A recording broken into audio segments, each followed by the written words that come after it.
Sims 15 jours avant sa mort a fait une belle publication sur moi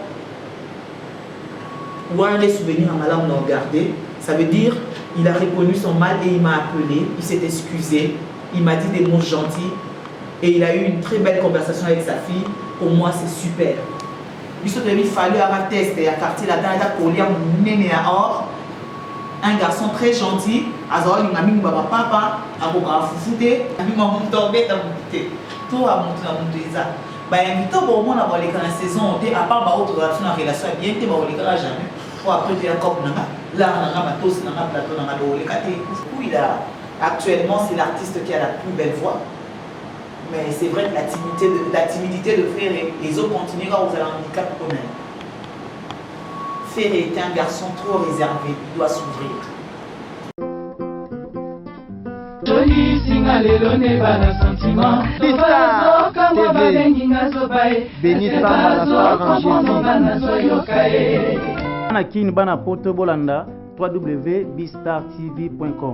Meilleure chaîne YouTube, c'est bien moi Peggy Kamba, Moto Yassika.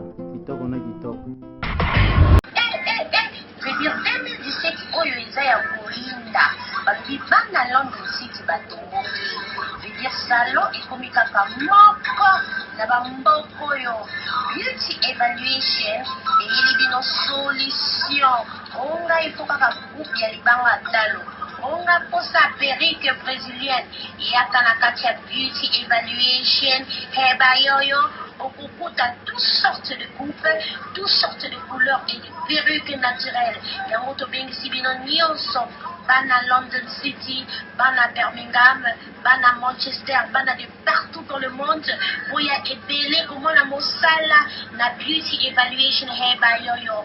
Adresse 556 Lordship Lane, Wood Green, London, N22 5BY. Contact 079 60 15. Bonjour fidèles internautes et amis de Bistar TV. À la présentation, vous avez votre humble servante Benissa Malasta Angésia pour les intimes câble-mère. Aujourd'hui, je reçois pour vous donc surprise, vous allez découvrir bientôt là. Premièrement, je vais commencer à dire un grand merci à tous ceux qui me soutiennent de loin et de près. La personne de Maître Chinois Kilo Yamatete, Nabosanité Maître d'Agobert Ngomba Balobi, Bichimila. Donc il y a Bisso Yangwana. Là aussi je vois toute l'équipe de Bistar TV à la personne de notre cordon Francis Iba, l'intellectuel. Donc je vois aussi Shadrach KMD derrière la caméra. Je vois aussi Opi. Je pense aussi à Joël Condé, la Combelès, la combattante de Bistar TV. Sans plus tarder, je dirais aussi merci à mon grand frère Popol Mukelenge, la figure emblématique. Je pense aussi à Zidane Fikula de Congo 10, Karine Bayona Congo, ma Serge Bayona. Là aussi, je pense à ma tante Betty Siala, en tout cas, sans plus tarder, donc on a invité Kati avec Noëlla Madinga, Madi Love pour les intimes. Donc, vous voyez à Solola, bien et bana donc il est à Kita, Kinshasa. Donc on voit qu'il vraiment tout babillé et pas donc à Fumola en soi. Il est à Kati, depuis que nous barretons dans les alarmes. Donc ils sont dans la sous-barretou, donc tout tout sur la naïe, donc tout ça, na Kati, il y a Villa Maria sans plus tarder. Donc on a un bidon, tout à naïe. À tout à l'heure. Voilà, nous avons Sabino qui est dans la coupe de la Noëlla, on a Dinga, on a Dilove pour les intimes. Donc, en tout cas, sans Maria Moté. Non, il y a un côté de l'Isa. En tout cas, bonjour. Bonjour bébé. En tout cas, c'est pas ta bonne côté. C'est pas bonjour bébé. Bonjour Noëlla, m'a dit en tout cas, ça fait plaisir. Il y a un peu dans les sous donc on a beaucoup de la caca. C'est tout voilà. Ouais, ça c'est tout. Tu m'as fait bien bas. Viens faire les gâteaux bonjour. Oh, maman qui va en caméra. Et Sophie aussi. Voilà, donc continuer toujours Noëlla Madinga, donc il y a des gens qui ont vu Noëlla Madinga, tout est à moi Katia, ça fait longtemps que non, le bêta Katinaye, les cas belé, donc tout à 2016, Mobimba, tout côté 2017, donc 2015. 2015. On va passer un candidat. Oui, 2016. On a 2015. Voilà. Ok, ça va. Donc 2016, l'équipe de consommant, de roulement, en thème, 2017, on a quitté tout pour là, tout le temps, il y a pas de temps pour là, tout panda, des réunions sur au Boumaki. Donc il faut optimiser. Mais avant de commencer, comment va la santé, le salaire, comment ils ont marché. Ça, quand il y a ça, quand on béni, tant que dans la 2014, à la fin de l'année, tant que c'est caca. Et de 2015, on a voilà. On a eu ça qu'il fallait 3 ans pendant cette année-là, on a aussi la production à l'étranger. Et que nous avons après 3 ans à Kin, mais pour une année seulement. Après une année, nous avons la production à Malibanda, nous avons à Kin pour la musique bar, au le 3 décembre 2016. Alors ça qu'on a écran, comme on a fait un cadeau anniversaire. On a tellement béni, on a un cadeau. On a mis cadeau. Donc cadeau dans les musique bar, on a remercié mon petit monde bien pour Malam Makasi. On a vraiment moi au bas qui va comprendre le concept et puis bah star union sur Congo, bah journaliste, bah animateur, bah artiste comédien, bah Tébélé, bah bien j'étais vraiment étonné. Et quand on a musique bar, ni à bas, on a son apôtre bon papa mbola maman. Donc voilà, musique bar à Fumoni sous bah porte à Sika. Donc l'année prochaine, bah on a nouvelle saison en musique bar, on a une nouvelle couleur, y compris 2 nouvelles émissions internationales où nous allons sur la carte. En tout cas, avant de parler de Noëlla Madinga, donc c'est vraiment la CG Mokola, vraiment important Noëlla Madinga. L'idée on a vraiment tout concept, on a évité la queue, on a la musique bar, parce qu'il y a un caca, donc il y a une initiative Moko, donc il y a Yo Moko, donc sur vraiment donc ambiance. Il y a musique bar, façon pour présenter l'émission. Donc, dans le cas de bar, mais il y a donc concept on a et là qui est Naza congolaise. Musique bar en fait, c'est ça qui est congolais. Ils ont quand en international, ils ont au Katiba en international panafricain, au Katiba lien à la communauté. Pourtant, communauté n'a pas de base. Donc chaque fois que je pars, je dois avoir quelque chose de battre la Congo dans la Sima Congo. Toujours assurer ses arrières. Biso va congolais tout ça, mais so to kuten to na bilamba lamba, biliali ya mela mela to sisi to tongi bato, to mibeteli masolo na biso to mitongi biso moko, to beti donc bref, to tumbina bato ma mibale, on parle de l'actualité, to zo commenter. En fait musique bar ya masolo na biso va congolais so to kuten na nganda, to sola ni to beta masolo basi, ya mibali, ya musala, ya nana kufaki, nana kuli, nana bali simwana, nini lekaki, donc tout ça là c'est l'ambiance à la congolaise, tout ce qu'on raconte. Maintenant, on a vu que les difficultés des bâtiments qui sont en haut, on a invité la musique bar invité à Zati. Musique bar est donc, apprenez à écouter dans le bruit. Le bruit là même, c'est la spécialité de musique bar. Parce que nous avons des journalistes, nous avons des émissions, nous avons des chrétiens. Nous avons des chrétiens, nous avons des chrétiens. En 19 ans de carrière, je pense que pour une fille à âge, j'ai accompli des grandes choses, mais qui ne sont pas grandes parce que place on a aucun dénaïe. Mais c'est que béni tant que on a annoncé dans l'émission, on a mis béni après la tête trace 1 et 2, nous avons préparé ma camou. La communion sort, va commenter l'émission yo yégu à ado moi mito, bon mana moi yégu. Mais tant que mon ana qui n'a gagné 2 saisons, pour faire surtout que saison 1 a rediffusion, na bande a cancé va te mêler mon nom. Comme pour dire, dans le bagnon sur notre salaté, réfléchir à haute voix c'est dangereux, bah oui, idée. Et puis, tika succès na eu dans la place na eu, c'est le plus important. Donc moi je travaille et mon travail les a récompensés par la grâce de Dieu. Pour moi c'est important. Oh, bah l'unité, musique bar, bah des amis sur la main. Bah maman nganda bazandeli bah la fille biloba loba, bah ça béni à côté à un sujet, nous là côté à un sujet en fait. Les émissions traditionnelles, c'est une télé-réalité qui décrit le quotidien des Bakinois. La classe va mettre un apéro dans un point barre. Après, ceux qui n'apprécient ou n'aiment pas, c'est aussi un problème de complexe. Parce que quand on passe sa journée à regarder les Kardashians, qu'est-ce que les Kardashians font? En voiture, Courtney a épilé Chloé. Moi, je vois très mal quelqu'un qui aime regarder une fille épiler une autre. Donc, jamais écarter, ça vous plaît. Donc, voilà, quand quelqu'un dit qu'il ne comprend pas Music Bar, mais il comprend les Kardashians, c'est quelque part à déranger. Tant où tu as une émission comme Vendredi, tout est permis à Arthur, où ils ont cartonné sur la télé, sur TF1 et tout. Ceux qui comprennent Vendredi, tout est permis, où ils ont trippé, les belles pour les musique bar. C'est quoi complexer, c'est tout. Et puis après, ils ont une soupe, ils ont monté ma mabé. Congolais, Alingama, nous fait la cahier. So, ils ont la moninga, ils ont une explication. Explication exacte. J'ai plein d'idées, mais quand on a essayé qu'on a un moyen limité. Si on n'avait pas un bon, on a s'assurer malheureusement, on a limité, on a travaillé avec un sponsor, mais c'est tant que le sponsor va payer un bon et que toi-même tu investis dans un projet, et ça, on a investir. Donc, du coup, on a dilapidé mon côté et puis on a très ambitieuse.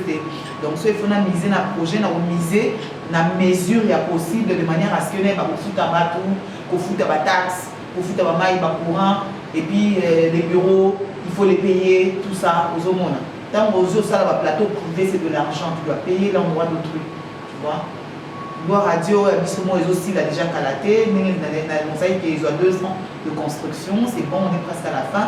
Mais après, il faudra aussi la condition, mais à la condition. Voilà, il faut aussi un bon. À nous, par rapport à nos sponsors, bon, il continue à être l'unité. Les sponsors Mingi, lâcher l'ISO. Heureusement, grâce à Dieu, les principaux, mais ce n'est pas suffisant pour investir.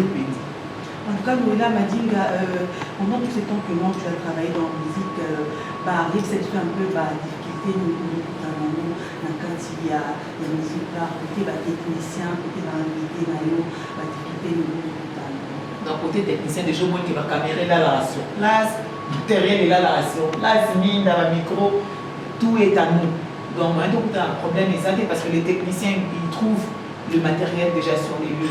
Donc, il y en a un studio privé parce que c'est comme ça que les gens travaillent à l'étranger. Ils ont aboué au pays ici, au tchéqué, au bandit. Donc, chaque émission, ils ont un décor, ils ont déjà planté. Il y a un avantage à travailler dans le décor réel. Puis, cause de la minute, au maître Guim, ça peut être une casse. Pour y amener la musique bar, pour le baptême, là, tout louer Sika, tout bon ça. Non, c'est oui, tu es où? Les studios sont à tel endroit, venez, on tourne par émission. On est ça là que, parce que la qualité va inviter la biso.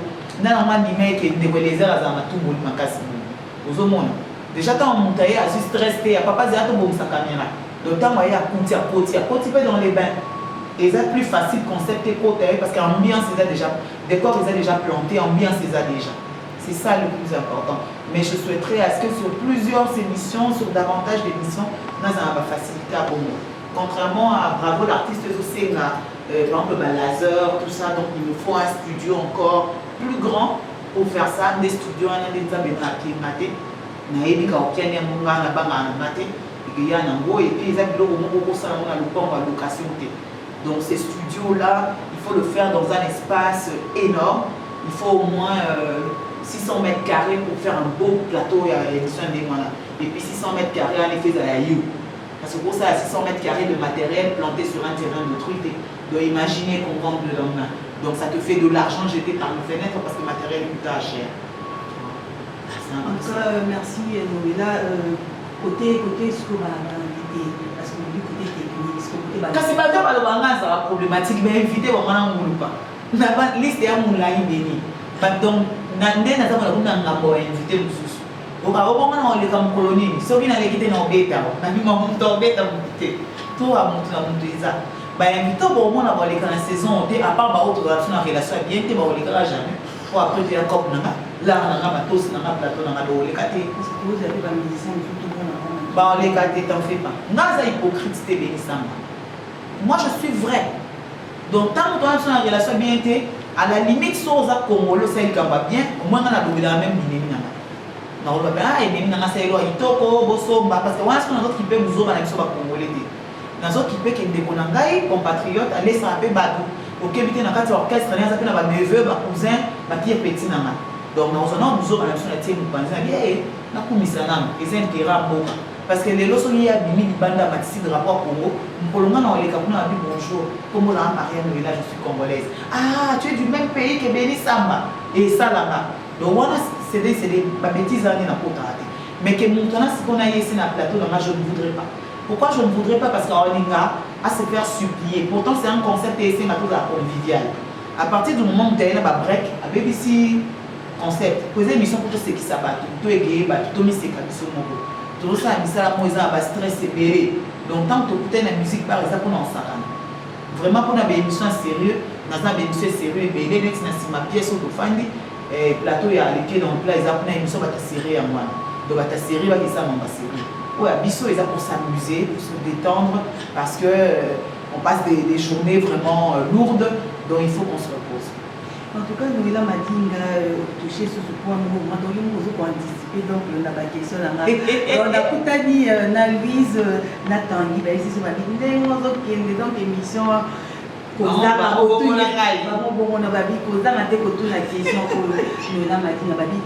avec toi donc tu es vraiment donc source pena donc il y a des musiciens bah une fois des musiciens donc oh dans source bon on met comment on pose la mission bah il est là oui bah on est tous sur la musique donc il y a une musique qui est là oui tant que ce là on a donc on explique à pena donc il est oui bah il est donc à travers Bistar TV donc moi nous donc à autant que tu m'as dit là il y a autant que moi ah oui bah donc lui donc Bistar TV d'accord là donc pour ceux de laquelle on a connu dit que je salue Zidane Banga donc la BCM Africa donc là dans tout cela non les musiques na biso ya Congo économie musiciens donc est-ce que nengo moni la rango donc na ba année donc 2 ans passés les deux boutons mais 2 ans passés na yebisa ki oke ba querelle na biso na muso ba otindika baninga et tout biso cher na banza ba basilika mukolo wana lelo baza na raison sociale pour la postalité ba artiste on attend na esa bino que Fally Ipupa est en train de s'internationaliser. Il n'est pas international encore, mais il s'internationalise. Parce que Fally aujourd'hui côtoie du beau monde. Maintenant, il ne reste que ça échange à ma public. Au break, il y a donc ça va falloir lesquels on a match ici. Au fois passé dans le banc, c'est le seul qui s'internationalise. Et je confirme que c'est le seul qui s'internationalise encore aujourd'hui. Rando na biso ya privé ça va toyer bana depuis que la même membre de cité ça n'a rien à voir avec le travail donc ce fallait un disque d'or na bani il y a platine pour la monter mama beto si on a mon disque d'or na bani la bronze nous on dit ce qui est après quand on route dans la cité tu peux ça en mot tété parce que et puis ngana tu as un problème et ça pas la misala na ina mikala na ngadi ba yo bana faut te préciser ngana Fally tu as un problème té ba misala ni na route ma bon beau patron ta ma ba misala munini Fally voilà et puis bato ebele bakaproblème na Fally baswana na ete ezalaka bana misala wana oyo bakutani na ete masa bandi olata pantalon Gucci baversas banini biso toyebi Fally aka teste ya quartier latana eza kolia monene ya or un garçon très gentil azala olinga mingi babapapa akokaka fufu te loso wana na quartier latana bapesaka bato baproblème nene oyo ebebisaka bato koso moninga azonga chocolat c'est le Fally que je connais. Après, il y a un bateau, il y a un fan, il y a un handicap, la merveille. Oh, bah, comme si mané les lots. Miso, vous avez fait un Fally, on est lobby à Moutou. Il finit la moanza. Et sous ça, il y a des gens qui hier insulté Fally le Baba, les places dans le Baba. Tant que maman avait mis son maman dans le histoire à Bonassi. Fally peut place à Fally avec une emposse. Il va fiston coloqué dans le talon dans le Baba. Bah, il va Fally dans le lobby. Tant que vous avez mis Fally. Les lots, comment va la Fally. Même avec le président, il y a un lobby sur l'éviter pour qu'on rende pour rendre une chose à rendre une chose qui est la monnaie, de façon même la macam. D'accord. Alors, la monnaie de Konara comme il peut bien partout. Oh, il y a un peu de sang. Pourtant, mon tour va sembler la témine, va freiner un progrès. Attends, Salim Malam, il dit ah, tu as bien travaillé, mais au moins, ils ont permettre à se remettre en question. Tant que c'est un mais quand on a la commission sur la boutique de l'autre, à part l'autre théâtre, ça va à Georges Bush. De l'autre, à Noël, on a moi encore vous en avez raison, c'est ça. Notre importance, permet la banine, les ala, un plus. Pour y avoir ça, mais la banque, déjà. tout ça me fait bien déjà peut résulter les années. Donc on va nous souhaiter ça me la Merci. Là, vous avez parlé de Fally et parlons aussi d'autres musiciens. Fabregas, Maestro, comme Robinho Mondi, comme Ferrego là. Neti Robinho, tant que yamba comme ça Robinho babeni. Na aventurier. Mais le loba na chabo. Mukali boso yamba Robinho na émission nene ngai. Tant que longa na maison mère na PC cité des stars à Robinho. Ma fille nani na zwati. Kasi lelo. Nani on se bela na Robinho.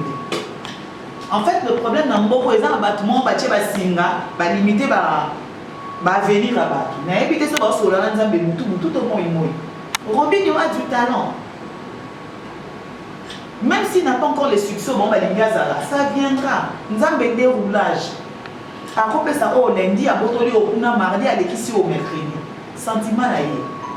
Ceux qui se moquaient de Robinho hier, ceux qui se sont moqués de moi quand je l'ai reçu en expliquant que c'était un garçon à qui il fallait toucher la lito et les lots, chaboye ça, maman bien té.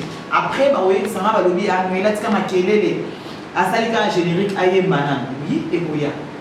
À son apprendre. Après tout, Robinho on est parmi les majeurs de la maison mère. Il y a des choses en musique au Robinho à éviter. À ça, Fabregas. Fabregas, sa premier album, il y a une assurance mortelle. Les fêtes enfants n'ont pas de n'a pas limite et qu'on les s'y fait bon. Le commis, maestro, c'est loco, bah tu vas bien en mobile, ça va. Mais premier album, allemand l'échec.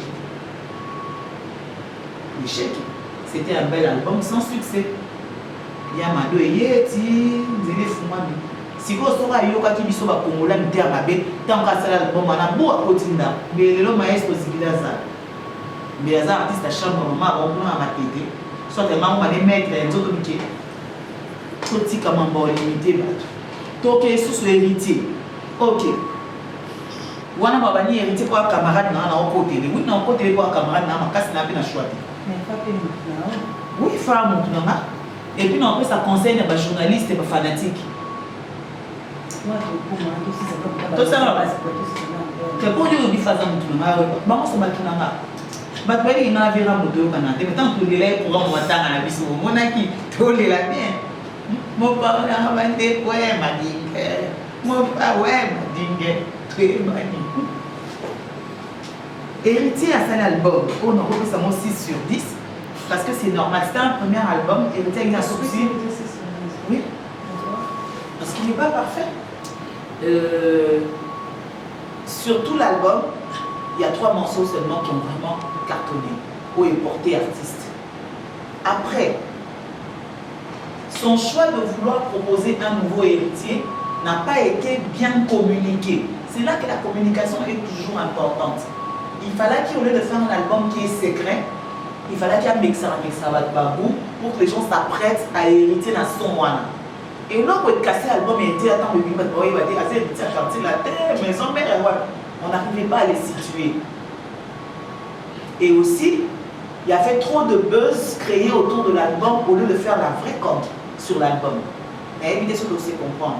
Ça veut dire vendre l'album, on ne l'a pas vendu.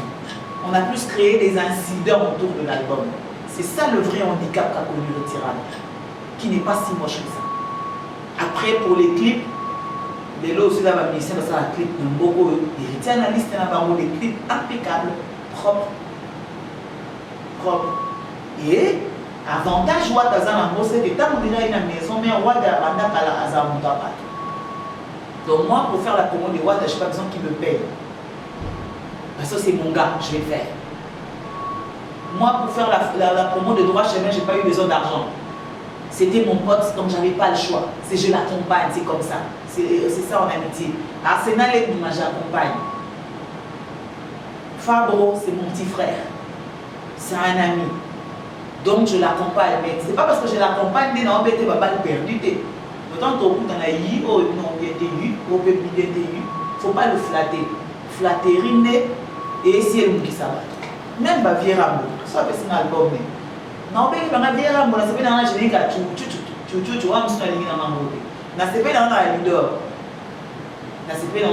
as un je m'en fous de toute façon.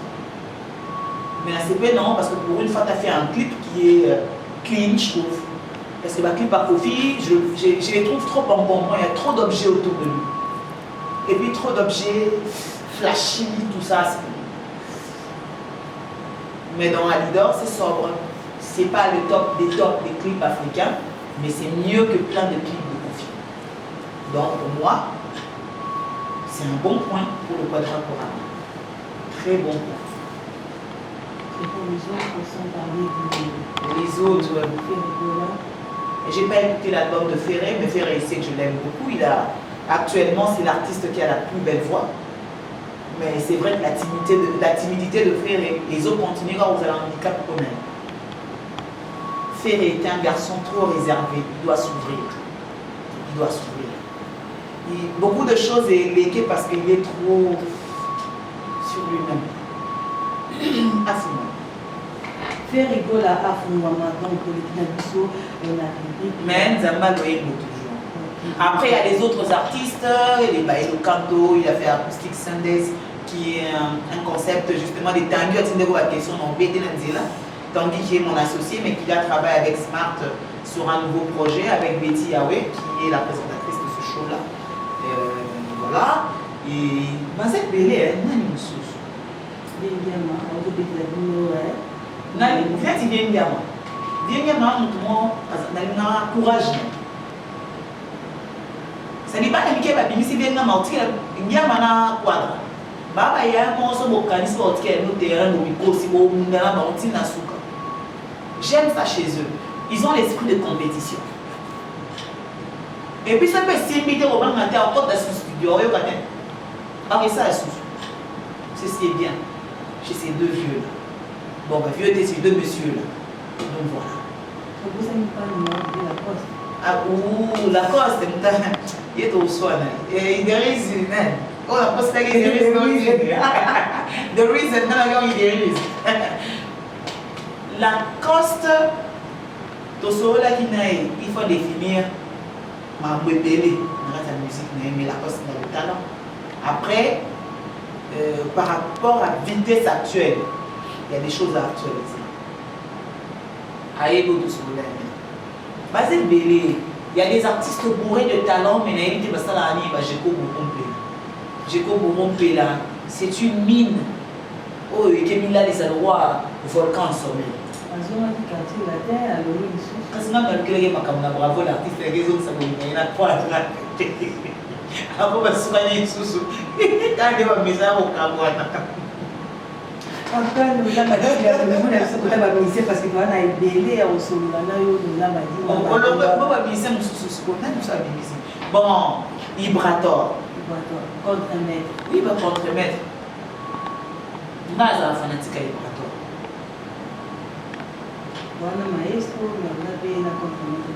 Oui, maestro, on a mis une amie.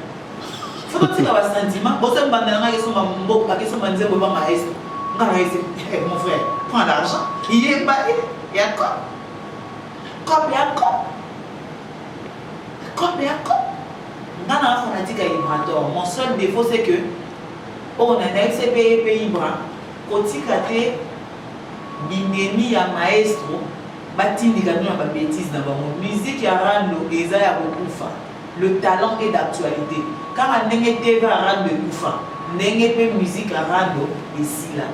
Mais apparemment, donc, nous avons continué quand nous avons dit la journaliste, la chroniqueur, la chroniqueur, etc. Nous avons rando na kati ya musique. Et souvent, on a la RDC musique.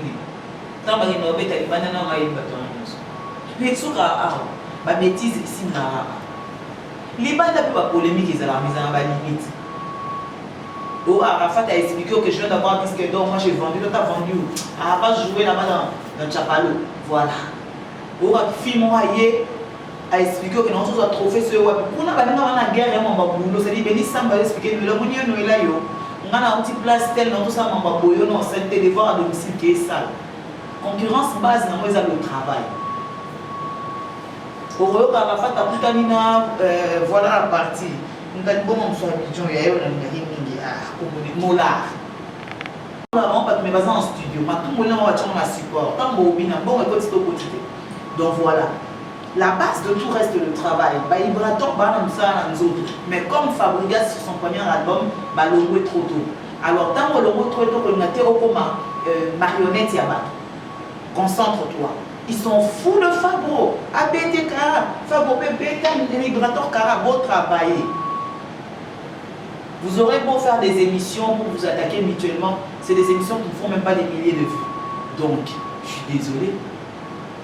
Ce que vous savez, il y a des millions de vues. Il y a besoin de vous. Il y a un bon modèle. Net va essayer de foutre. Travailler. Pourquoi se distraire? Donc, bah, Librator va se distraire. Va se musicien. Va se polémique. Musique à polémique, conséquence dans le bah, Nigérien va doubler l'issue.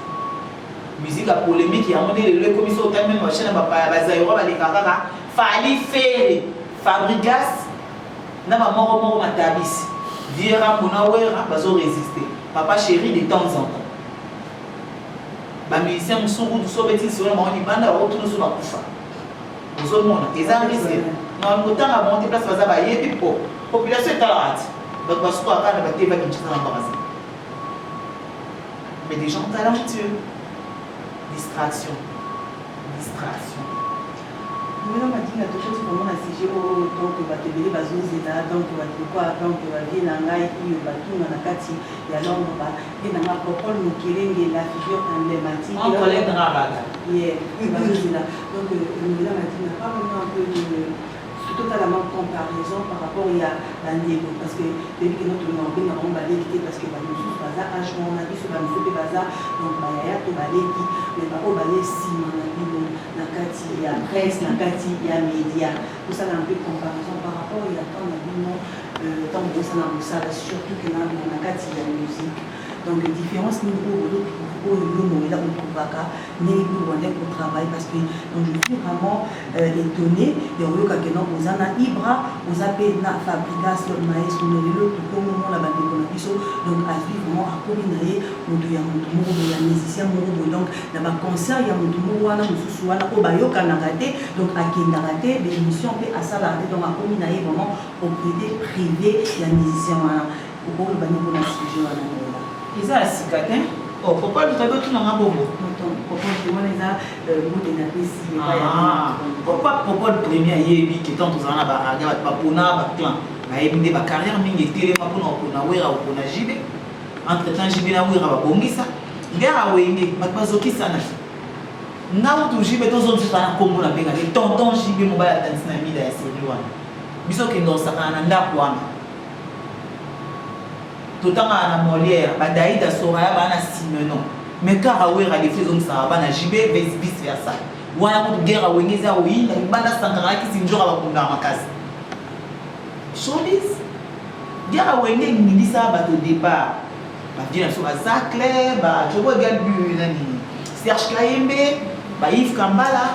Après, comment il y a un mot inutile, parce que pour avoir choisi un camp, et pour avoir fait certaines mamans, ma belle maman, moi, aux autres, ils ont insulté. Pour la guerre, ils ont fait un film là, pour signaler. Quand on a un pneu, on a un ministère moyen au talama, un ministère moussou, la voiture et au roulé. Nous avons un comme cargo, on a comment il était, ils sont les BTP Kanda. Mais les lots, tout souple. Parce que l'alliance, c'est salami. Alliance et salami. Restons professionnels. Bah ministère on est sur ma bundaka pour aller sur le lycée à Beni bon ministère ba kinaka. Ba tout na raté nga jibé na oyate pour kofinta les kers mutali koso. Nga kofina oyate pour yamba yewela. Nga fabugas na oyate pour mikolo vira mba chrétien na komba fali. Pour ya tout na bon te ba kindala. On doit s'imposer au alimo travail na otafana. A olomolo l'autre. Sans en matière na yo, on est ce que professionnel. So ko bengi ndeko fere, ndeko fali, ndeko fabrigas, ndeko sominani, wata. Y'a émission on est là na oyate pour ça mutakingani. C'est simple. Toi tu peux parler de lui parce que la femme na yé mais batala émission na yo. Ah vraiment ndeko wana bimisi album ne kitoko na sepeli na titre songolo pakala mais na makamu susu. Voilà. Moi, je suis un camarade, c'était un salon. Tu n'es pas obligé de faire un artiste, tu n'es pas obligé de faire un artiste. Après, tu peux faire un artiste. Tu n'es pas obligé de faire une frustration. Tout comme pour les artistes, c'était un plateau dans le plateau, on ne les jamais. Et c'est l'autre, dans ce moment-là, mais il faut pas dire que parce que fouti mabe les lorsque carrière à Joka ils ont frein dans le baba combo clair on entend abatanga parce que Joka en ayant choisi JB dans la guerre il s'est fait ce qui s'est fait mais quand Ouera pardonne à son pote JB basant la relation on a yoté JB ça a fini Ouera aux années en grave elle va dire qui bah il est là mabe mais yo Joka son chrétien Ouera est tiré dans moté c'est-à-dire que quand fani bo sur la Ouera il n'a qu'à yoka Atazumi matanditi akoyinaka yo kaka makamba bato ezala miente suka na musala na yo après soko lingo za attaché de presse alors détache-toi salela ka muto na musala na fais ton travail d'attaché de presse arrête d'être chroniqueur c'est ta année sabbatique démissionne fais quelque chose consacre-toi à ton artiste uniquement pour que tu n'aies pas à reprocher baninga à l'écran voilà. Et pour éviter ma papo est belle. Curieusement, Nina Madina, est-ce qu'il arriva déjà aux attachés de presse et musiciens dans son monde? Na boya proposition mon nuance. Parce que na yebi ke muto asinga za attaché de presse ne mo été ko lobani. Pourquoi to singa na sa musalo yebiti zani? Donc boya no bingo. Ezebe million te. Na yebi attaché de presse mo na comment faire ma million. Ngana ya musalo mo amuke na yebika ko. C'est une nana sans carrière. Et puis façon de savoir même la carrière na façon na discipliné. Donc sous musila makasi ko que michi na ka mitambo pa pa. Pour hier aussi na attaché de presse. Attaché de presse quand on regarde les émissions, je prépare ses interviews. Je contrôle ses passages. Mais est-ce que vous pas attaché? Voilà, mais on a ce moment il y a aussi na za mukala na indi agent parce que tant on a attaché de presse non ça veut dire azan la liberté. Il y a pour penser, mais en faveur de yo. Si vous avez une attaché de presse, non, mais à comment neti porte-parole na yo. On est attaché de presse. Attaché de presse, ça doit conseiller, mais vous êtes toujours avocat conseil. Ça dit oui, je veux faire une conférence de presse ou je veux faire une émission. Qu'est-ce que je peux dire, qu'est-ce que je ne peux pas dire? Comment puis-je m'habiller, comment ne puis-je pas? Ce styliste Azate, l'attaché de presse peut te dire oui, actuellement dans la matin. Par exemple, un grand du pays a profit. Tu apparais en noir. Ou apparaît en noir, tu apparais en tout blanc. Le tout blanc va signifier ceci, c'est là. Une stratégie de communication élaborée, c'est ça le travail de l'attaché des presses. Va communiquer des presses qui sont rédigeants. Est-ce que va bien bon, va bien pour nous, là, à l'église, non, non, on a l'occasion de chute pour la baninga. Nous avons dit que c'est l'occasion de chute pour la baninga. Les autres, tout le monde a affaire.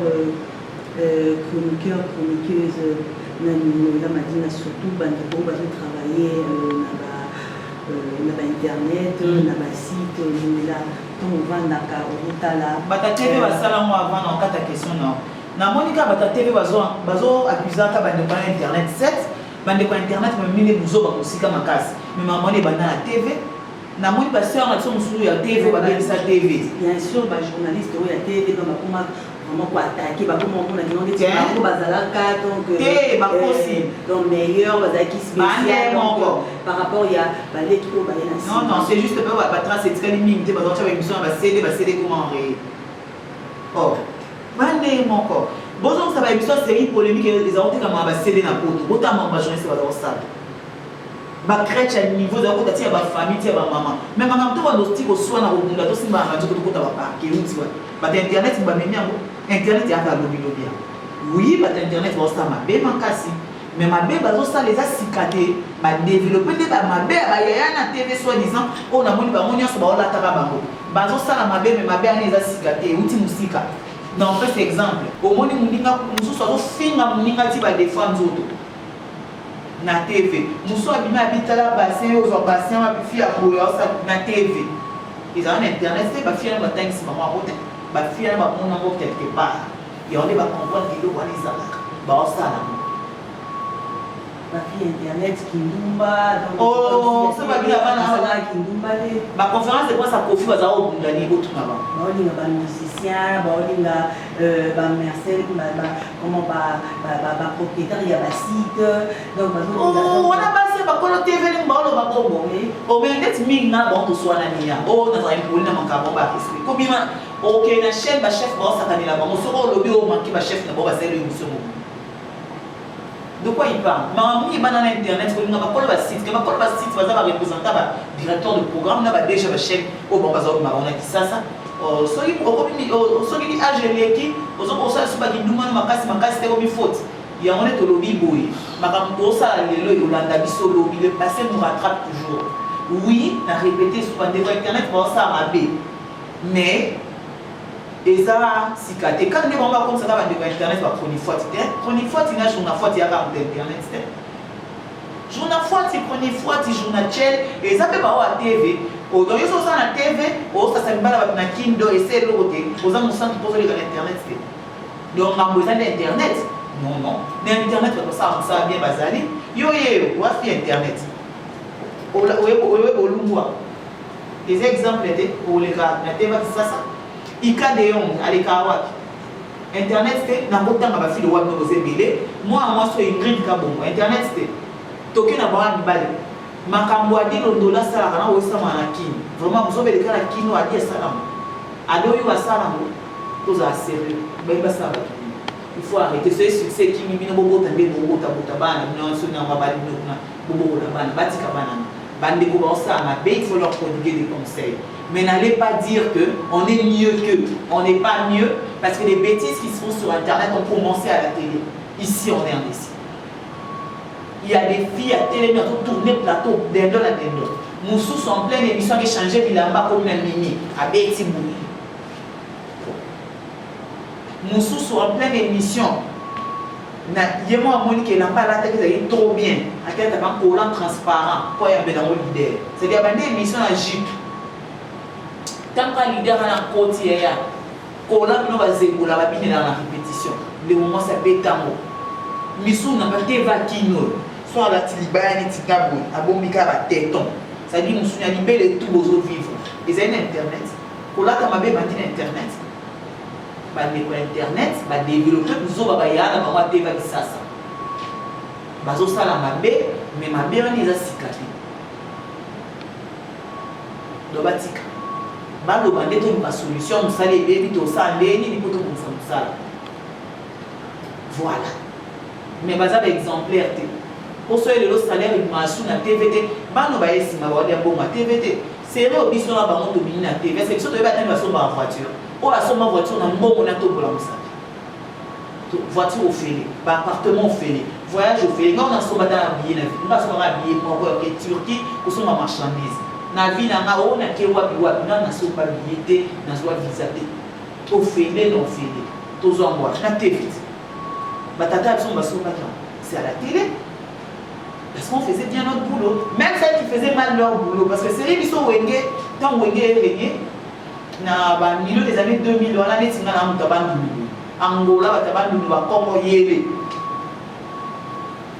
Au Rakoto, Balou va soutenir Bandego Nambango. Vous n'avez pas de c'est-à-dire qu'on a 3 émissions à Kani, c'est le mot. Jeudi, vendredi, samedi, au Lémi Momo. De l'encore des fois, $2000 avec une enfant dans samedi, mais un fiche de paye. Maintenant, le beau, il va il est bien bon. Joka, il est bien bon. Joka, il n'a pas tourner, il va Joka. Pour assurer une bière. La forme, puisque tout le temps, on TV, on fait la guerre de Wenge est profitable. Ils sont mis en se trouvant à la montée. Ce n'était pas bien, certes, mais profitable, ils sont tout. Tu profites en gros. Tant que petit ensemble, on a dit so ah bon ticket bon côté, bon sommet les mutuka, yo fait. Sandra dit na zone mutuka dit qu'il babi sont sur toujours avec toi. Donc à ouais dit que ça badon. Badon dans ça chaque année na ba hôpital. OK tu bon on a des $1000, $2000, les restes ba bon. Et ba bon batala. Et batala TV. Oh petit temps que ça il comme tout ticket, on va lui chez lui enveloppe. Didier Timi 5000. OK les 5000. Oh ben papa chéri boy mo oh j'ai pas le temps de là pas rien qu'on a autour ni ouais je suis pas disponible dans l'antine de l'obat il y a Marie Nissa Moya pour assister après c'est enveloppe tant bon qui t'a descendre sur le terrain bon ba Lexus sur OBC ba c'est le oba koya ba tunyo sur ba oya to profita naïka des avantages dans mon TV comme on fait les parce que sur avantage sur la TV ba de on a biso même sur tali ba on a posto moi qui ba vivre bien mais ma télé les kata bazo bénéficier na musate salaire est sous-té. Biso to bandi musala na salaire minimum serait na biso animatrice bonne tinga banda sans diplôme 100 000 na diplôme d'état na zoyo qualité. Salaire à $400 et puis on fout sur les 15 les 30 faut tard à moins à 16 ans dans 400 plus bon à ma banque. Et puis tout fout à terre qui va retourner et dans la diplôme que ça soit régulier à l'antenne, fais bien ton travail, tu vas observer comme ça à dire aux humains. Mais les lots elles ne sont pas payées. Les lots les caca dans des points là où les cas la télévision pas comment vous condamner que non internet donc ma fille donc bateau quota bazana expérience t donc bateau il y a moi donc monde il y a médias dans le monde il y a presse et puis par rapport il y a bateau quota batangité bazana expérience t oh net azo batangité n'intérêt tata ma casa Aza Dieu donné un Bumba, Aza Mami il est là, Aza Zakari, Aza Serge, Aza Nan. Bon, mais si maman n'est pas sonné mususu, Tobana la bon out, mais il va kimi. Et attends, être porteur d'un diplôme n'est pas synonyme d'intelligence. Les diplômes en RDC, je suis désolé, ça s'achète. Parce que ça, au Tali, n'a pas interview de soit lesquels le bina licencié. Mais tant que tu as sur le terrain, ça va sonner. Il y a des kings, au moins pas animation de soirée, au moins pas chocobitage. Est-ce que ça va sur internet si vous avez un podium? Ah, on va sur internet, on va dans la soirée, on va bien ça. Il y a un problème dans les professionnels. Mais dès qu'on va faire des choses, on va faire 800% d'accord. Bah, ma paix, ma casse, c'est bien dans la bande. Parce que là, on y a des professionnalisme quand on va faire des choses. Dès qu'on veut continuer, le sentiment. On a un problème dans la moussala sentiment. Toi, tu vas côté dans la moussala, tu vas camarade, tu vas faire la moussala. Point. Ça dit, béni samba, soko moni ni kamweza malamu, loba malamu. So les amba be, loba vérité. Point. Kolekate au finga. Critique, mais n'insulte pas. Problème dans la abonne. Ngelo to wela mweza ben injure. Pourquoi tu dois insulter? Donc, il faut que ça prenne des vues contraires, il faut finir là. Pourquoi le bac n'a pas dans l'émission de Béni Samba? Sans pour finir. Ou bien non, je n'aime pas. Qu'est-ce que tu n'aimes pas dans l'émission de Béni? Je n'aime pas la qualité de ses invités, je n'aime pas. On s'est justifié. Moko les cathos, le bac ah, tu as mis si fort, album, mieux et mal. Oui, oui, quand tu as studio tout le monde. Non, il faut savoir critiquer. La critique est un art. L'injure, c'est l'impolitesse. L'injure, c'est l'impolitesse. Pour les restes, non pas tout. Il faut un peu cet exemple. Bien bon internet, vous savez bêtise. Surtout que internet mobile, bien ma vie. Dans le cas de Young dans ça, ma vie. Non, pas ça soit exemple. Donc, il y a des choses, on a internet, on a l'équipe internet. Ok, banda RDC et Zala Zahir. Si tu as présentateur congolais Nini, on a engagé la carte RDC. Je précise. Parce que quand on va dire collaborateur d'origine congolaise dans RTBF, tu n'es pas congolais, tu es belge. Je parle d'un congolais zaïrois, congolais A, un passeport RD bleu. Azanatin, première congolaise dans les Canada, Teva Mpaya, comme une maman Jackie Betokongeli, déjà digital Congo. C'est rare parce qu'on a Tantine Jackie. Après Tantine Jackie, Batunion, ça va être Teva pour moi, ma plombe dans le bébé. Baye banika na Kinshasa Brazza. Bato baye ki bango libane za ba ta communauté na biso ba expatrié mais ba ta communauté na biso à l'étranger. Jamais on a ivoirien à tous nos journalistes na ba diplôme belé ko azo la banana ya congolais. Azati les autres communautés ne connaissent pas misa na biso. Niveau les rares Congolais oh, travailler dans un organe étranger, travailler comme correspondant pour la plupart. Mais que Congolais en prime time, des Claudicia, les bails mataka. Azate. Après, on va voir qu'il y a un bosso, il va se dire qu'il y a un peu ça fait gagner. Pour moi, il y a un anti, il y a un mariage, il y a un madinga, pour la déclaration format na bango. Pas non na boka na bango. Naza pas mariage, il y a un bongo. Si on a un Abidjan, il y a un mariage, na Sénégal, il y a un bongo. Na Kisasa, il y a un mariage. Si on a un Burkina, il y a un mariage, il y a un mariage. Des bottes à bombe, ça. Mais si c'est à Burkina Faso, pas mal, tu m'as dit. to bunda siko to na compétitivité ana pourquoi bande qu'on a biso ba présentateur à bamboka ana biso beta to kenda kuna futa so bien comme pour na level wana mais sur la level là c'est posé belete au comment complexé tango ke nous neka ba gabonais uta bona misuka ya mwana ma kozaka yomo ko mais ba technicien so ba congolais ba leki biso ba on a ba chaîne ya ba praya ba zebe entre ba technicien congolais reste fort mais biso ba kanisango zéro comme non quoi toze loté tout ça et l'autre côté nous la madinga dans le but de vraiment souffler parce que tout côté dans ces jours vraiment on a dit que nous la madinga tout cas chauffer fort oh si dire se fait aux aïe et on s'est raté déjà parce qu'on a besoin d'aimer les alaka nous la madinga dans le but qui nous on a ces gens donc on a souffert là nous la madinga na au beau préféré na les alaka et quand on t'a binzo ba takala na lia la maboma kazi na ina manzala bila ide yumo kulamba makasi cordon ngeli ngati tsoko na fête bon ngaje na mambola c'est ma distraction préférée na mambola makasi en fait et utande bana za mo amkile le mta ko na olia et puis na mtankele pardon bozo mabite na mona ba amsa ba santé toujours jamais on va n'a pas d'abord on va jamais aller à monter on discute là sur un niveau bien là oh ouais oh ouais papa mia mobali na ngala na ndako yo mona kelelo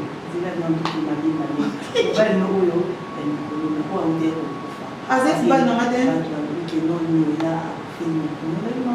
internet yo bon on a internet nous là ah babi à toi tout ça en direct mais non c'est que maman donc papa né donc tant tout ça et donc quand la ma partie pour niveau de l'héritage papa mia au bout de ma part qui a qui nous la mielo pendant tout na yo comprendre na yo mongo ou expliquer non qui non baba lobi bien non répondre à tes maman répondre et le grand ça là la femme non des mots va dire la caillou donc c'est ta explication t'as moi qui est pas jamais aussi ça va fait ba o baba o limba ba mo ba lobi que non il paraît de ma part de son vivant soyo du vivant de mudote comme papa on essaye aux signature oui ou non ba lobi les ba fan na ba na société ba fan na ba yebi si c'était mon mari. Donc quand une femme se sépare de son homme, elle est en droit, en plus que l'homme lui remette des choses. C'est l'ordre normal. Et à plus forte raison que notre séparation est due au fait qu'il y ait une atamolée. Donc il n'était pas en position de me priver de quoi que ce soit.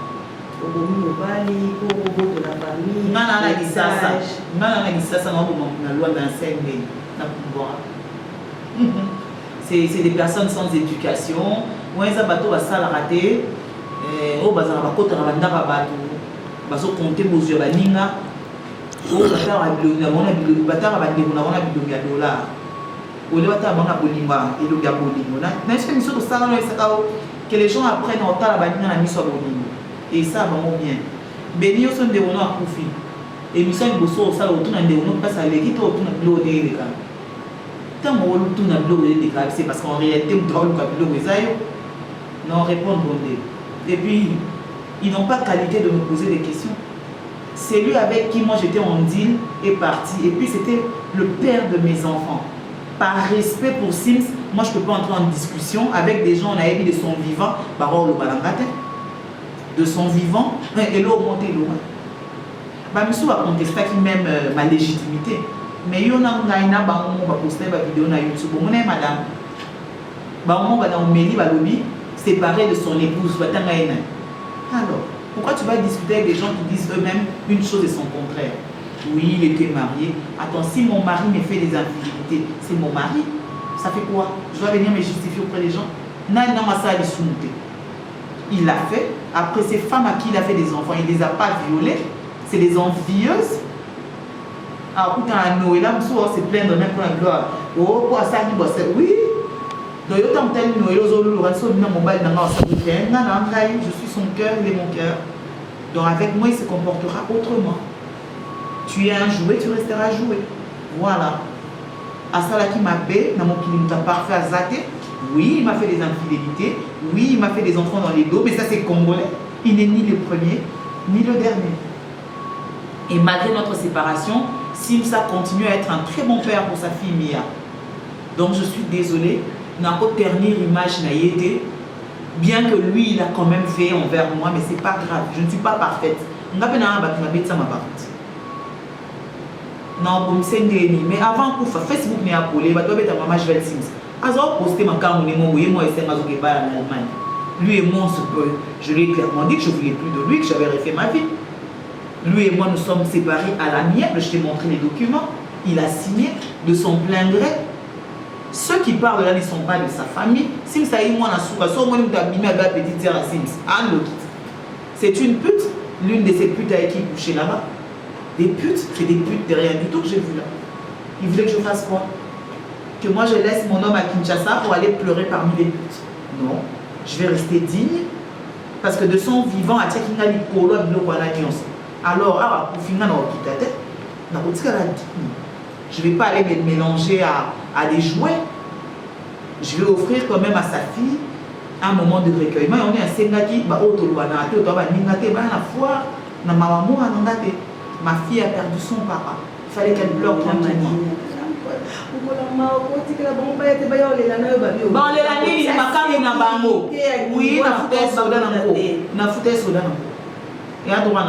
Je suis citoyenne congolaise. Quand j'estime que ma fille qui est mineure est en danger, parce que tu veux partager quel chagrin?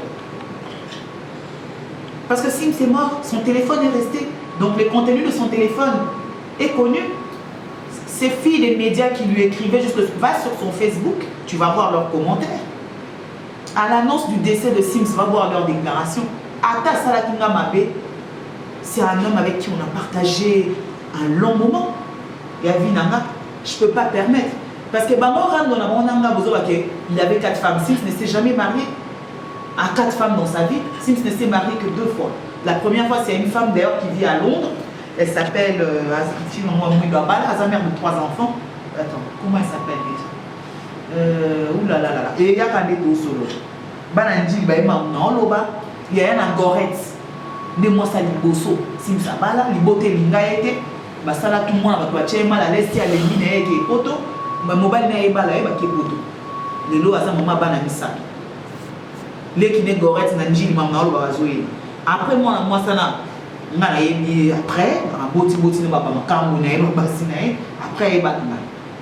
il est en droit à sa vie, à Bimana qui veut, comme moi j'avais le droit de revenir. Voilà. Et cela ne permet pas aux gens, même si les réputations, si vous avez des comptes à rendre avec moi, rendez-les avec moi après.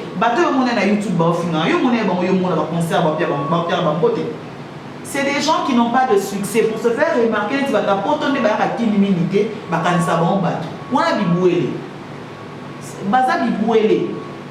elle m'insulte devant les caméras, mais elle me salue, elle m'écrit. Bon, ok. Si vous m'insultez pour de vrai, vous ne m'aimez pas. Vous venez partager mon malheur, pourquoi?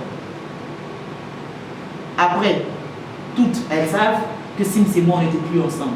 Celles qui n'étaient pas au courant, c'est leur problème, c'est normal, on n'est pas amis. Mais moi, j'ai sa fille. Donc vous vouliez que je transforme les obsèques du papa de ma fille en foire pour être gentil. Gentil, là, ça salaire. N'a pas eu sécurité dans le coup parce qu'il avait droit là-bas. Et si c'est à refaire, j'aurais mis encore plus d'argent. Donc voilà. N'a pas eu pour aller qui va zoner. En tout cas, comme tout, quand on a émission la vie solo, on m'a dit pour comprendre car à bon moment trop, mais alors ben que non à commettre un depuis Londres après matin que non bon soyez qui n'a 2018, quand on a mis en 2018. En tout cas, merci de là pour se libérer. Oui, parce que là quand on a annoncé mon divorce officiellement et annoncé que j'avais un bel homme dans ma vie. Mais malheureusement, ça ne s'est pas fait bon parce que Sims est mort, je lui dois quand même du respect. Pour avoir partagé ma vie, je lui dois du respect. Et puis il ne m'a pas fait que du mal. À au Cabona qui c'est vrai, pendant qu'il va pas Cabona, il va faire ma paix, tout ça, mais il m'a fait beaucoup de bien. Et c'est pour la bola, moi, ça l'a zoua, et ça va me souhaiter un numéro mobile, Pour vacances, bon, pour ça, bon, loi m'a dit, donc désolé. Une femme qui s'offre et le bien convoité, un cas différent. Il y a la femme de quelqu'un et il y a les putes de quelqu'un. Les putes et les femmes, c'est deux choses différentes. Après, c'est pas d'été dans sa réputation. Sims était un homme comme tout d'autres qui, oui, m'a trompé, moi-même je lui ai pardonné. Oui, je l'ai quitté, je l'ai sanctionné. Donc Sims n'a pas pu faire un parce que mon tour, il fallait rendre un temps des années, il n'a pas pu tricher, il n'a pas pu déjà. Donc, il déjà tout le monde. Moutoumso a droit au jugé. Ok, pour moi, on a jugé qui est déjà coquille. Tu bébé qui est déjà Sims, tu as profité 15 jours avant que on a posté une photo. Pe ba réaction ba salati. Oh bozongani asala yo nini boina boye. Parce qu'Azazo Bate, c'est dommage qu'il soit mort. Il a reconnu ses erreurs. Mais Dieu a voulu prendre son âme, il sait pourquoi. Qu'il repose en paix, bâtir au salir, réputation à Moé. Sims laisse derrière lui des enfants, pas seulement mon enfant. Parce que si ces femmes-là sont peut-être des filles légères, des filles de rien du tout, mais la loi congolaise reconnaît ces enfants-là comme les héritiers des Sims, donc les frères et les sœurs de mon enfant. C'est mes enfants. Alors je refuse que les gens puissent salir la réputation du père de mes enfants, des putes qu'il a payées pour coucher et qui aujourd'hui parle parce qu'il est mort. De son vivant, Bazao Fingana, YouTube, Bazao Fingana, Internet, Bayebi. C'est ok Facebook à Sims, bakana moté à coller beaucoup d'état ba commentaire dans la publication là bas. J'avais accès à son téléphone et ba yebi ba momo ba nani na tindela ba message parce que type ba film na te pour tanga nous là. Boé la mais ça au mamto ouais la rezara musalati. Oui, c'est maman Kindumba. Et c'est maman Kindumba ni on a le bon la TV ensemble vous savez à l'époque il était mon homme. Devenait l'examona. Autant nous yozo bimisa, on ba nous na pour ça bon wa boula moi aussi. Ce qu'on réglé va continuer au réglement en douce. Baril la tolinga la TV. Beaucoup ni pour la bête ma pauvre fête. Rando ben à cause. Il avait des défauts. Il n'a rien fait qu'aucun homme ne puisse pas faire. Batata la maman bota maman pour tout ça moi il va la maman risque pas et bibé de beauté mingi aba makam. Pour moi ma école d'éducation là à Tao. C'est-à-dire bébé on a des camarades d'avant. Sims c'était leur ami. Parmi les raisons ma la boye la Sims Sims a été très ami avec les gens de la presse. Sims les recevait chez moi à la maison, pourtant moi je ne voulais pas. C'était un garçon d'une grande naïveté. Il était très gentil, très naïf. Et je lui disais toujours, ta naïveté t'amènera dans ma camp. Et puis, avant Koufa, après il a des escroqueries en série, notamment venu de cette famille de fous là dont il est né, malheureusement on ne choisit pas sa famille. Et puis de ses soi-disant amis, qui tout de suite après sa mort ont trouvé mon film pendant que bazao milana et baliakana et na ma publication na bango bazao finga ensemble naï pesa ali pe na la kisakio pe ba onya so ke na Mashvel Sims mankaka boketa ba publication sur o CP nango bosa lo wanga na ande ko na binote so bo se la ndeko na bino ba publier mamba bon ba commenter. C'est juste silence na ma sagesse na ma tant na mo mobile na perdre pied na corriger mais na corriger na ndenge maman corriger à moi pour moi ça pour maman malgré que j'ai mon âge mais nga na moi si donc aller maman na l'accès que maman ça à moi pe nga na heureuse nga na Sims rando pour nga ici pour minga profit Sims 15 jours avant sa mort a fait une belle publication sur moi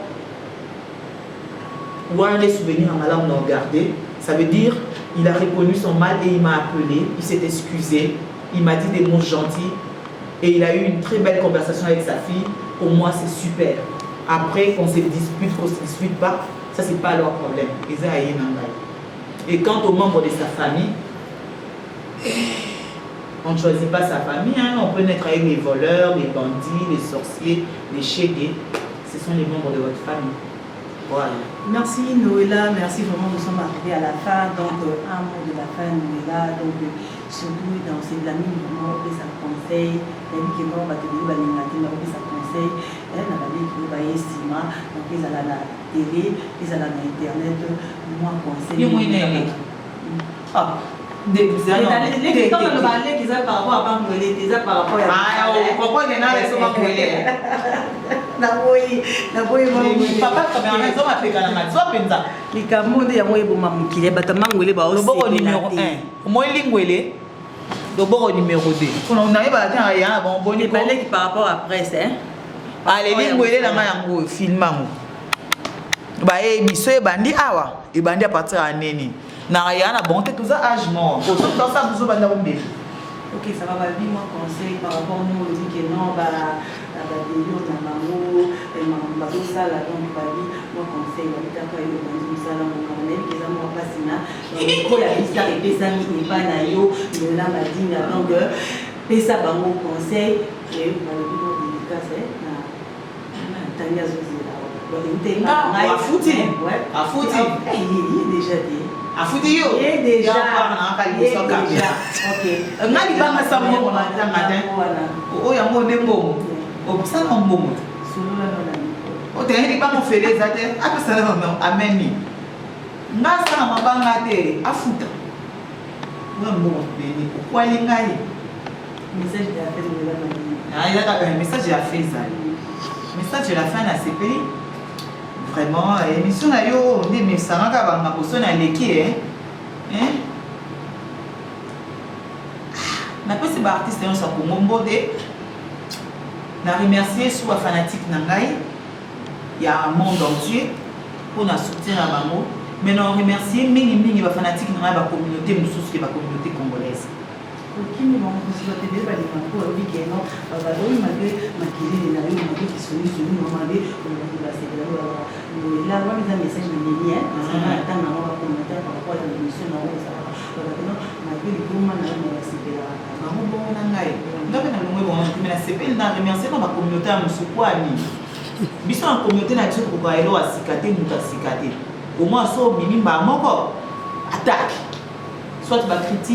sans objectivité.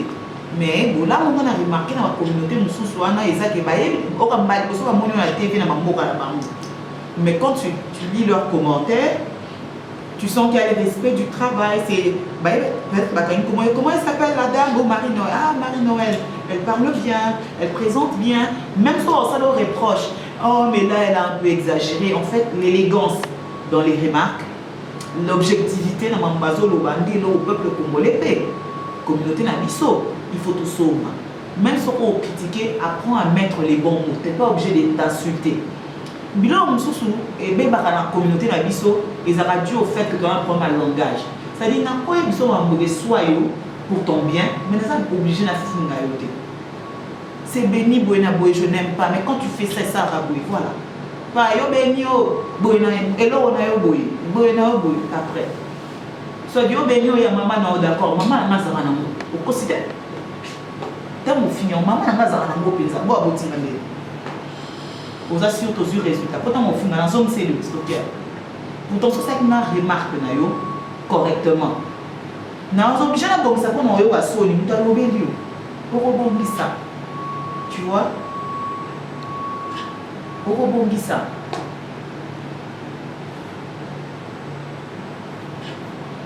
Conseil Zakaka, tout ça, Moussala, Oyo, tout ça très exposé.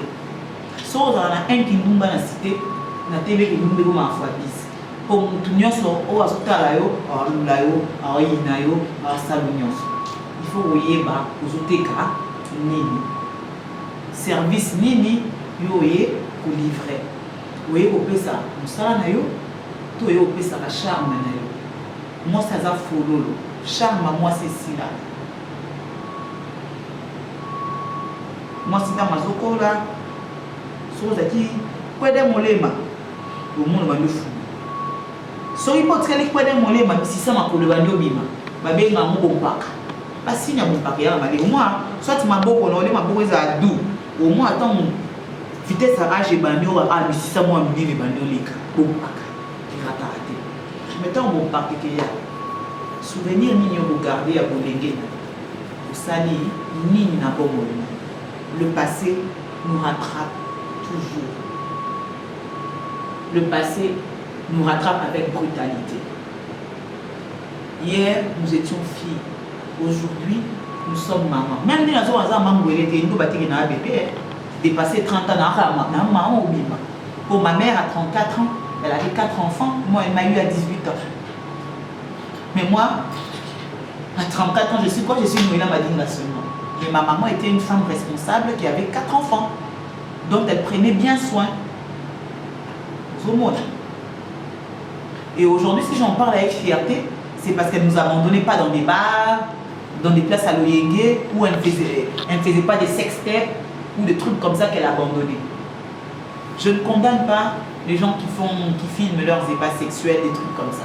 Mais puisqu'on sait qu'on fréquente des personnes méchantes, des personnes qui sont prêtes à nous faire du mal pour rien, faisons attention à nous. Soyons plus prudents. Ne laissons pas n'importe qui nous approcher. Parce que les personnes qui nous approchent ne sont pas toujours sincères envers nous. Elles viennent toujours tirer quelque chose. Elles viennent toujours tirer quelque chose. Netinga, conseil dans ce monde à Penzate parce que Yobo Yakakin. Les gens qui disent que je suis problématique, ils ont un Akim Balousama. Mais sauf avec la caméra, elle est problématique. Je crois qu'elle va pour ma personnalité. Ou c'est peut-être parce que Natika bon suffisamment Bakoussa Nati. Parce que nous avons un salaud, moi, je na maboko ya ba parents ya baninga. Ngambu imbobo esangai moi ça sambo abima libanda pamba pamba te. Donc tango bengi esika na yete te pour nazo ignorer yo. C'est parce que papa mbuibo aza âge moi na papa nanga ayebisanga moi ça sambo abima libanda pamba pamba te. Baba excellent ne pas chanter kanimbo moi ça sambo pesa ka numéro na ele wa libadi. Il faut être mystérieuse. Yo anti chanter kanimbo mais la ba faire na baninga neti. Maintenant mo kutangila nganda na sous entourage. Donc, restez humain pour les tiens. Mais ne sois pas la même personne pour tout le monde. Il faut que tu restes une énigme pour les autres. Même ceux qui vont déchiffrer au nom malamouté, laisse faire le temps. Le temps est remède à tout. Le temps règle toutes les questions. Dieu lui-même, maître de temps et circonstances, a atteint pour nous réaliser ma bonne intuition. Pour moi, même malgré mon nom à la chat. Oui, il y a 3 ans, je t'ai dit non ça, non ça, non ça. Mais je ne suis pas maître de mon destin. Bon, ce qu'on a la bouteille à la montée. Dans ça, on a d'autres. Tout le reste, on a ça, ma bébé. Et puis, je rappelle encore la place de Dieu dans nos vies. On ouvre nos bouches là tout le temps, on pêche beaucoup. Mais on doit, pour la relation avec son Nzambe. On n'a pas beaucoup de temps pour nous. Alors, arrangeons-nous pour n'avoir qu'un seul jour pour le Seigneur. Un jour, où il y a pourquoi. Oh, à ta béni à béni, il y a beauté. On a eu jour dans ma relation avec Nzazos.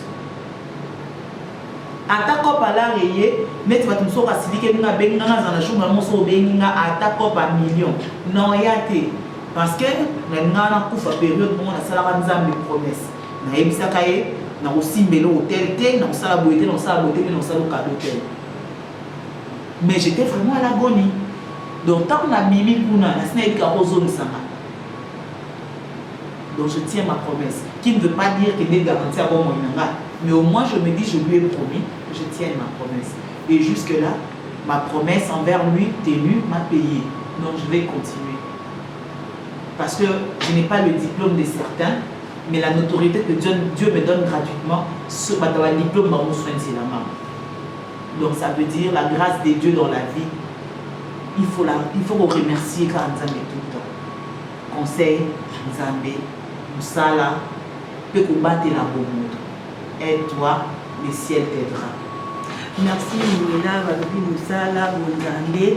Donc aide-toi et le ciel t'aidera. Nous sommes à la fin de notre émission. Je dis merci à Dola Malinga pour disposer ton temps. David Alavara. Maman a déjà ton business woman, donc Nani a enquêté, donc ça va montrer, tu vas montrer.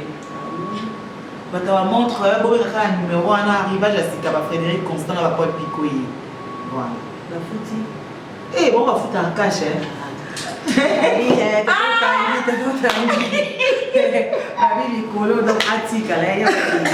tout cas, je dis merci, merci à tous qui me soutiennent, merci à toute l'équipe de Bistar TV. Nous sommes à la fin et je vous dis au revoir. Au revoir la famille. Merci à tous. Hein. Wow.